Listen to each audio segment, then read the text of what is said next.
Sesuai dengan Permendagri nomor 134 tahun 2022, pihak KPU Palembang menyebutkan jika sebanyak 4.900 DPT yang berada di daerah perbatasan Palembang Banyuasin terancam kehilangan hak suaranya.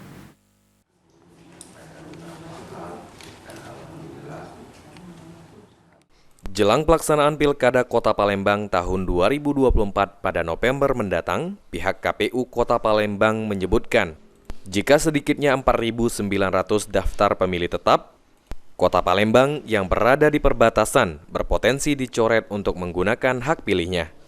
Ketua KPU Palembang, Syawaludin, menuturkan jika pilkada ini terdapat permasalahan seperti potensi dicoretnya 4.900 DPT Palembang yang berada di perbatasan Palembang-Banyuasin, tepatnya di kawasan Tegal Binangun. Hal tersebut dikarenakan meski DPT di perbatasan memiliki KTP Palembang, namun berada di wilayah Kabupaten Banyuasin, sesuai dengan Permendagri nomor 134 tahun 2022.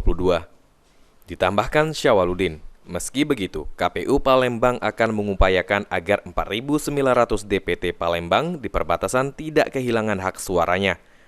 Dan saat ini masih terus berkoordinasi dengan organisasi perangkat daerah terkait Kota Palembang, seperti Dinas Kependudukan dan Catatan Sipil. Dari kurang lebih 4.900 mata pilih yang ada di perbatasan. Nah, ini yang kita lagi bahas kan sama Dukcapil, Tapem, dan lain-lain. Itu perintah dari Mendagri, Pak. Itu kan walaupun mereka ber-KTP Palembang, wilayahnya sudah masuk Banyuasin karena sudah keluar Permendagri 134. Jadi diperintahkan untuk memilih di Banyuasin gitu, Pak. Tapi kemarin waktu pilek mereka itu ya karena Permendagri 134 itu kita sudah melaksanakan coklit terlebih dahulu, baru Permendagri 134 itu